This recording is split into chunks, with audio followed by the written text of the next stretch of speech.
Hello friends, आज हम फिर से जीवात्मा जगत के बारे में कुछ और सीखेंगे और कुछ जानेंगे।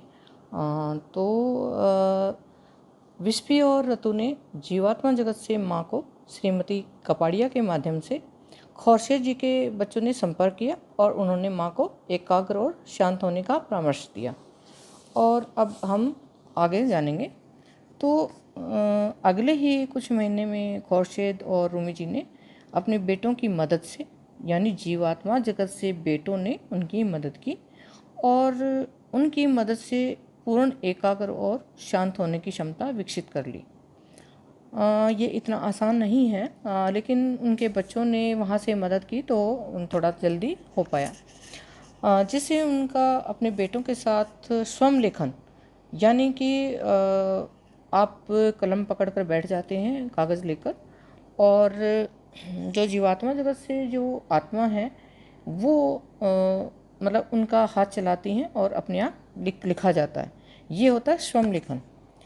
तो उन्होंने मतलब वो क्षमता विकसित करके उनके और स्वयं लेखन की विधि द्वारा संपर्क स्थापित करना उनका संभव हुआ। तो एक पुस्तक पे वह हल्के हाथ से कलम पकड़ कर रखती, मन को संपूर्णतया एकाग्र करती और धीरे धीरे उनके मृत बेटों की आत्माएं उनके हाथ का उपयोग कर कागज़ पर धीरे और टेढ़े मेढ़े तरीके से कलम चलाती थी। शुरू में तो केवल लकीरें ही बनती थी, लेकिन कुछ दिनों के प्रयास के बाद शब्द उभरने लगे और वे बड़े अच्छे से उनसे प्रश्न पूछती और जिनके उत्तर कागज़ पर लिखे हुए मिलते। यानी कि हाथ तो उनका ही होता, कलम भी उनकी होती, लेकिन जीवात्मा जगत से उनके जो बच्चे हैं वो उनसे पकड़कर कलम चलवाते। तो लड़कों की मृत्यु के कुछ ही दिन बाद खौर्शेद और रूमी जी के सामने एक दुर्भाग्यपूर्ण पारिवारिक समस्या आ खड़ी हुई और उन्होंने कानूनी प्रक्रिया का सहारा लेना पड़ा।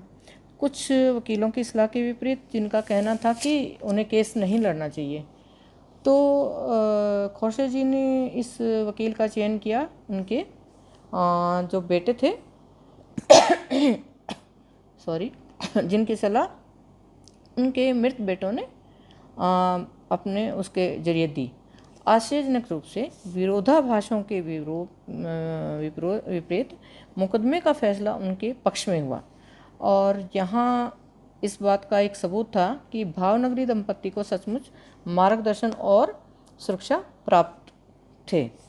कुछ समय बाद श्रम लेखन द्वारा और दूर संवेदन शक्ति द्वारा विस्पी और रतु ने अपने माता पिता को जीवात्मा जगत के नियमों के बारे में एक किताब लिखवाने की अपनी इच्छा का संदेश दिया, जिसके लिए उन्होंने उच्चतर आत्माओं की विशेष अनुमति प्राप्त की थी।